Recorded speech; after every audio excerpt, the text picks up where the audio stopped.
Hey guys, welcome back to Matching It Garage. Today we are going to work on the third member for the rear axle.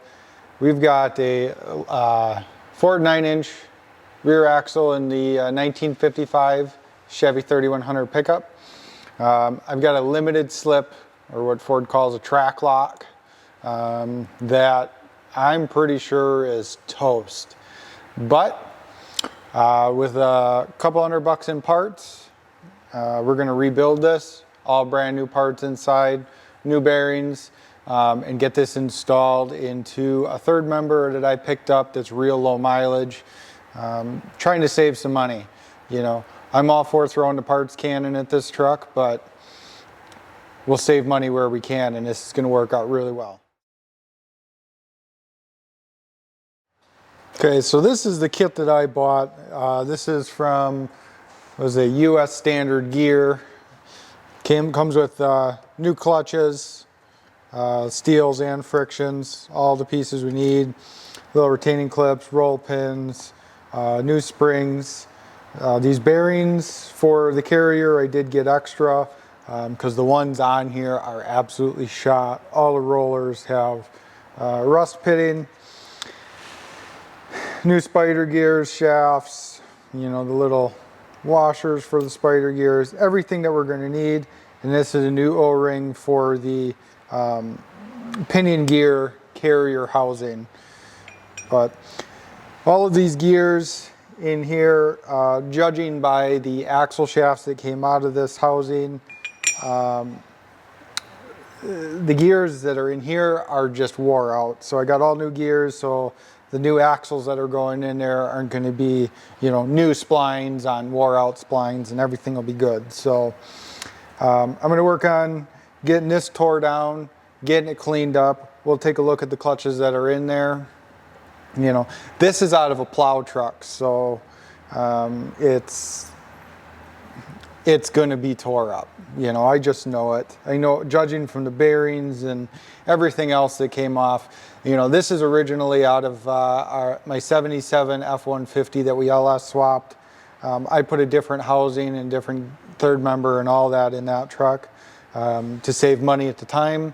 Well, I'm glad I have this around so that we can put this track lock in the 55 where, you know, you really want both tires gripping the road. So let's start getting this tore down, and we'll take a look at all the gears and the clutches in there and try to show you what's going on. I've already got the ring gear pulled off just because the gear was toast, so I got rid of that a while ago. But there's these two Phillips screws that hold the case halves together when the ring gear is not on, because normally the bolts for the ring gear are what's going to sandwich this together and really hold it sturdy. So this should just pop open. And as you can see right here, we've got, you know, the 4 spider gears. Those are on this half, and it's got this retaining plate. And it's got the springs that actually keep the pressure on the clutches. So I decided to go with the whole kit because you never know how much of this is wore out. You know, these springs could be weak, they could be shorter than they should be from all the wear. You know, this plate that it rides on, well, look at that, it's got some wear marks, so it's automatically not going to put as much pressure where it should be. I'll just leave that together for now. But we'll start pulling this part apart. So this is the side gear for the clutch side. I don't know, are we missing a washer in there? I think this has been into before, you know, judging by some of the hammer marks on the carrier. I think somebody's been in here before, and I think we're missing one washer here. There should be a, I don't know if you'd call it a friction washer. It's just a real thin washer that goes on there, just something to slip on. So that right there is going to hurt it and really cause some, or what appears to be really uneven wear on the teeth of this outer gear. So, and not to mention, let's see if I can get in here. Probably can't tell, but these splines in here are what lock this gear to the axle shaft, and they're probably about half worn away. So we can't put half wore out splines on a new axle shaft because it's just going to, one, wear out the new shaft, and then two, you know, we risk, you know, stripping splines out of here and just making a mess. So we'll pull out this side clutch plate. So we've got a washer there. Don't know. I don't know that a washer is actually supposed to go there. So maybe that's the washer that was supposed to be behind the spider gear, which there's all sorts of uneven wear, so that's clearly been in the wrong spot. And that's going to affect how this clutch locks up as well. If you've got, you know, too much washer there, it's not going to let this go together. If we can get it in there. Now it's all offset. But yeah, if you've got too much space there, it's not going to allow this to clamp down on the clutches. So that could have been a problem right from the get-go.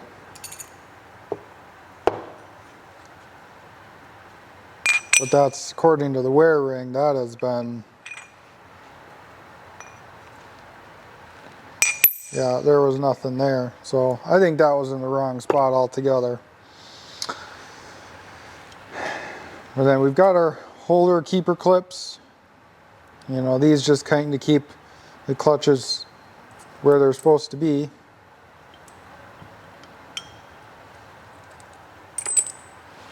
Get the rest of them out here.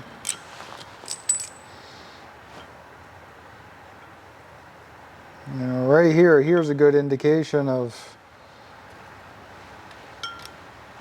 you know, what the clutches should look like, and a good indication that that washer in there was keeping this apart.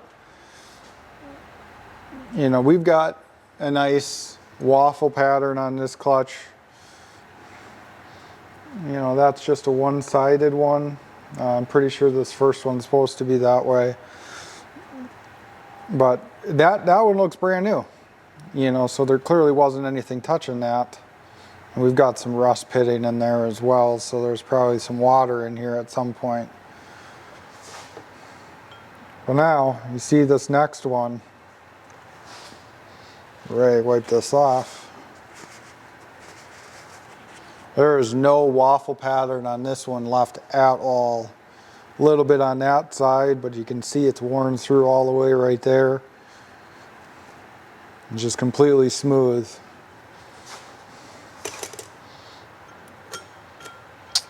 Get a steel plate out of here. You know, again, some more rust pitting in there. You know, probably sat for a while.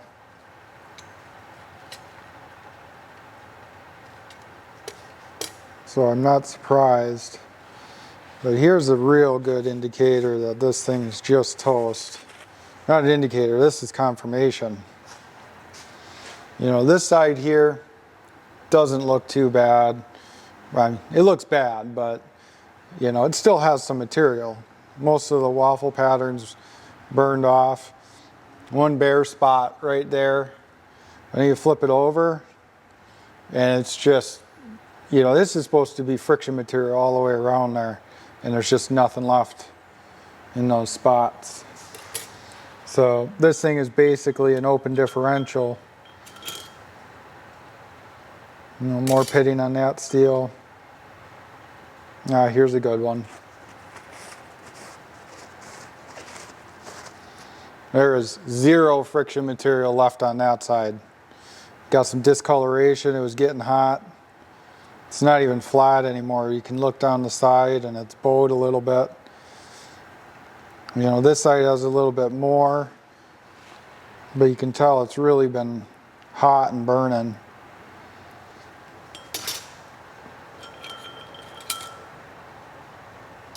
Another steel, another friction, just as bad. So they're all kind of the same deal.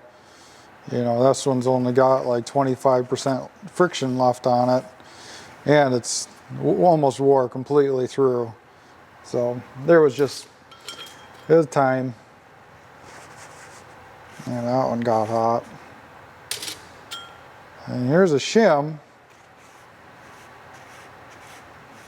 So maybe we got to put that back in. I'm not really sure there. There's another shim.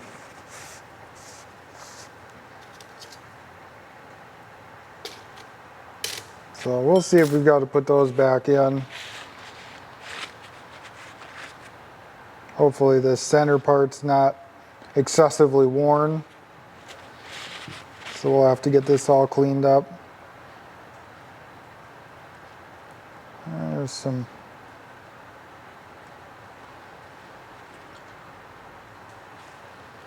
gouges in there. I don't know if we're gonna have to clean those up or not. Probably should. Yeah, and then this bearing, there's every roller's just got rust pits on it. So we'll have to get that pressed off. But now this side, we've got the spring retainer here so it can put even pressure.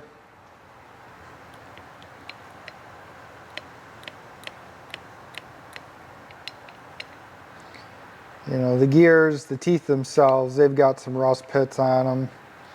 We've got these 4 springs to keep the pressure on. And you just don't know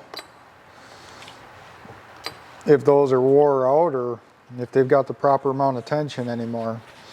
But there's 3 roll pins left in here that we've got to drive out so we can pull these spiders out. All right, that should do it.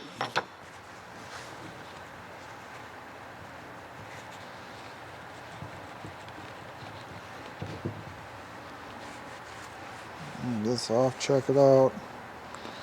Yeah, there's some heavy grooves. You can see here. It's been really wearing. You can catch your fingernail on them. So it's just another indication that that wasn't locking up at all. And this thing was just spinning like crazy on there.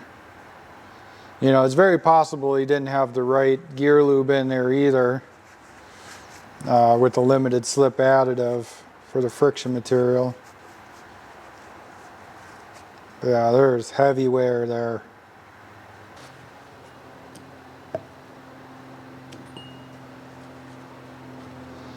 The other side gear's got a good washer in there. Yeah, it's just kind of a, you could almost call it a bearing washer, but you know, it's just something else for it to slip on. Yeah, it's heavy wear on the teeth. So I think it'll be good enough for building. There's a couple of little burrs in the metal that we'll have to get out of there, but all in all, not too bad. You know, a new one of these, maybe 500 bucks, you know, just for this assembly. So, you know, both halves obviously with all the guts in it. This kit, I want to say, is around $100 with all the clutches and all the spider gears. Pretty inexpensive compared to buying a whole new unit. So there's just so much clutch material all over this thing. So I think what I'm going to do is get these bearings pressed off, get both halves all cleaned up. All right, so I got both halves of the carrier cleaned up, pressed off the old bearings. While I was at it, I just popped the new ones on there right away. Well, I'm going to show you this first. So I've got a Harbor Freight 20-ton chop press. And with you know, the diameter of the carrier housing, there really was no good way to press this bearing off. I've got one of these bearing separators I put on there, but with the diameter of this, there was no good way to support this with what I had. Other presses, bigger presses, whatever, there might be different ways, or if you've got the right, I don't have it. So I do this with old bearings, getting them off shafts all the time. Take it, you know, cut the cage off, and then I cut a little groove, not all the way through, but just enough in there to where, let's get the punch out here.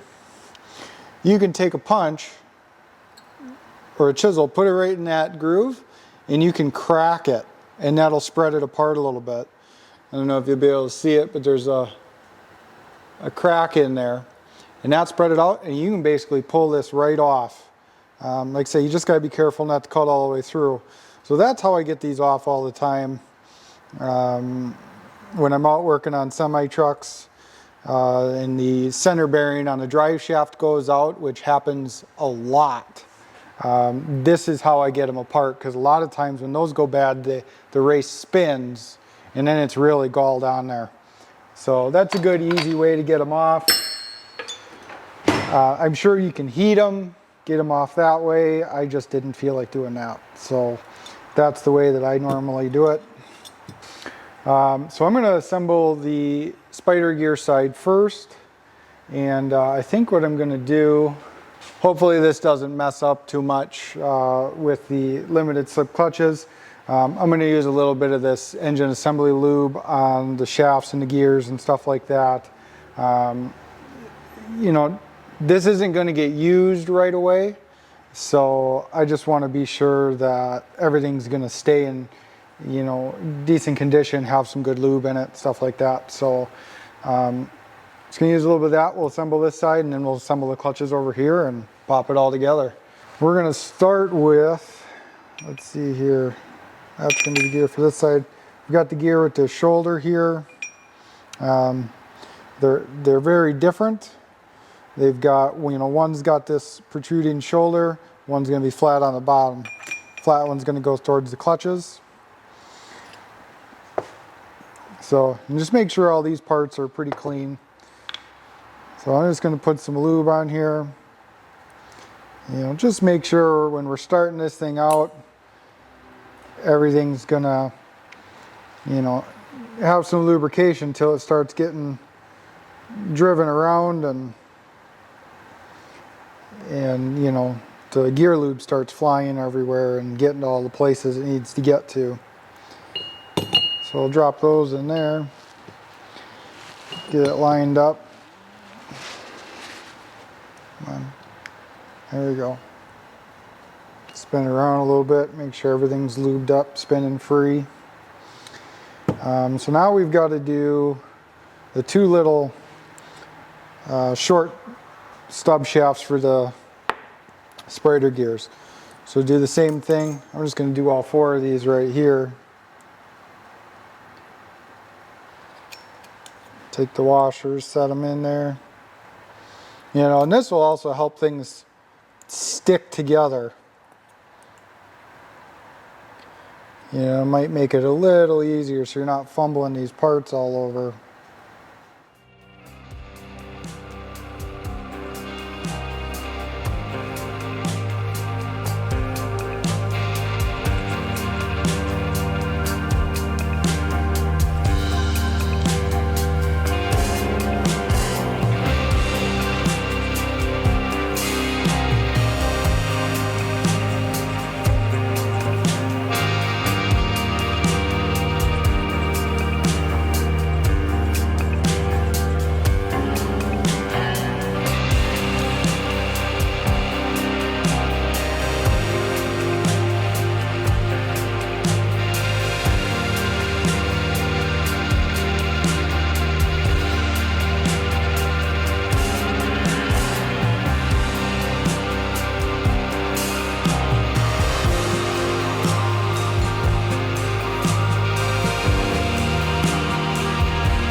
All right, so that side's done.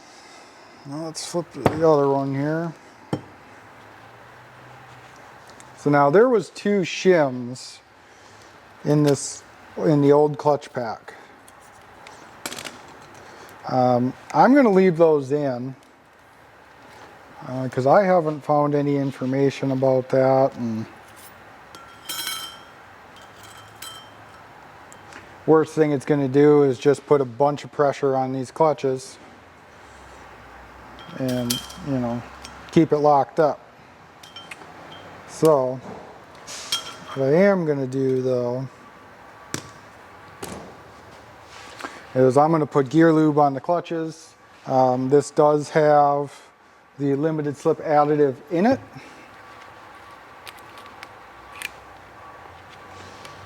So that way they don't start out dry. Of course my fingers are all greasy and I can't get, there we go, can't get it open.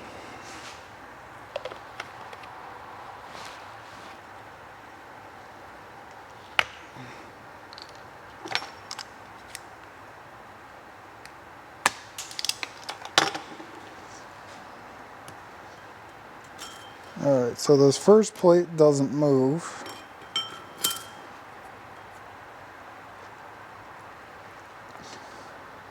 Let's put a little gear lube on there.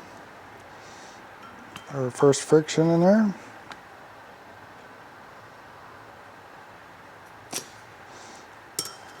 Another steel.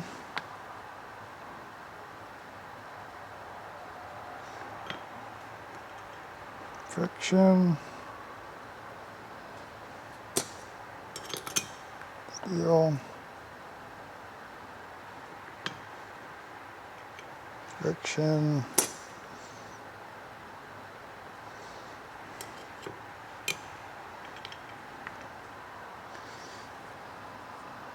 You know, and I'm just stacking them back the way I found them because it makes sense. And then there's this one steel that's got nothing on one side and friction material on the other.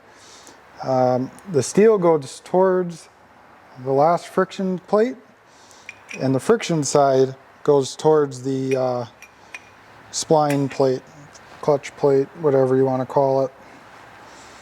So it's kind of like a half and half.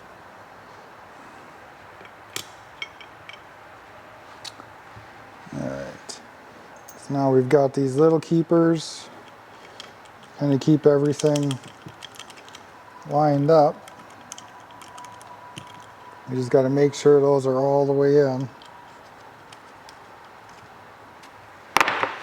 So all 4 of those are in. Now they're all centered up. And put a little bit on this last plate.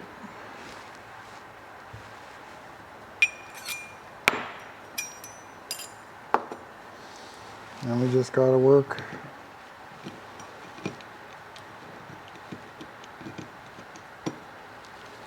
our clutch plate all the way in.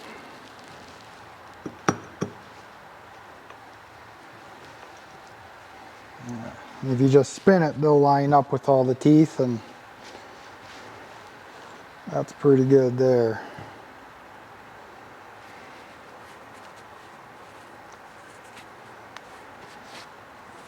Alright, so now we've got this one bearing washer.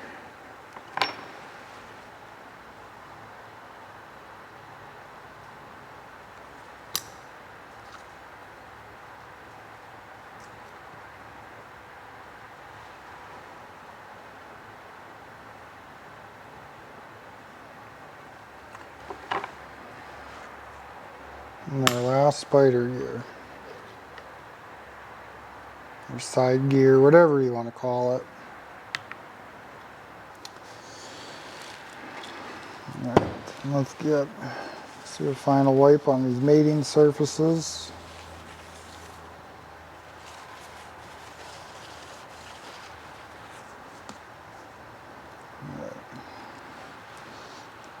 And then we've got our 2 Phillips head screws we got to line up.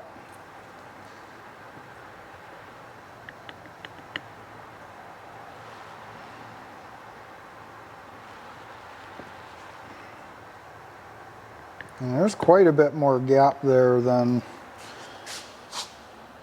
there was when I took it apart. Because those springs, they definitely have more tension on them.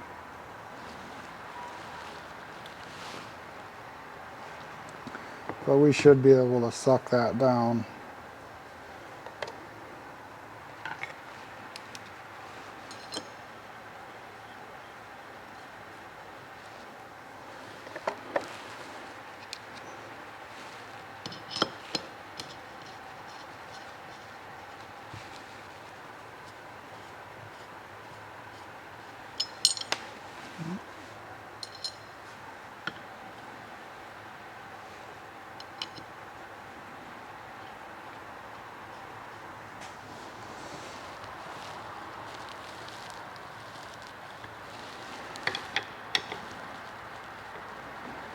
Just draw them down evenly.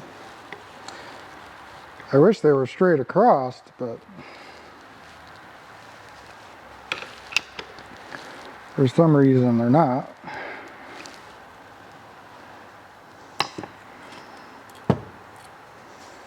So I'm going to put a clamp or a vice grip on this side.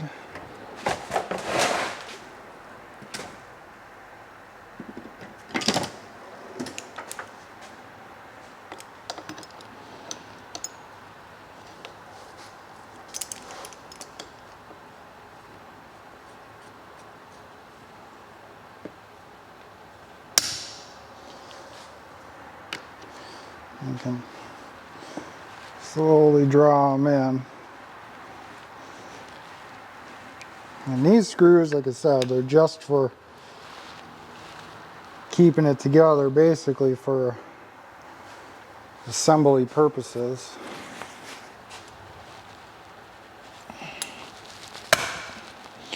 There we go. We must have had a burr or something that was holding it out.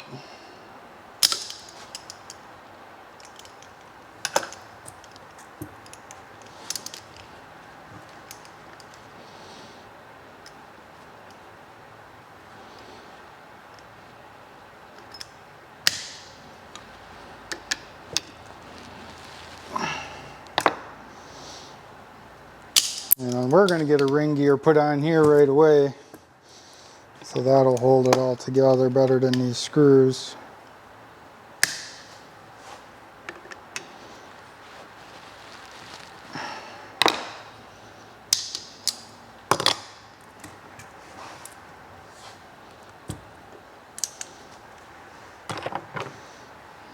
All right, and there we've got it.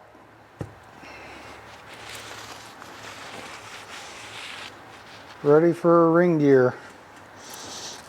So I'll set that right there, and I'll get the third member up here. We'll pull the carrier and ring gear out of that and get that all set up.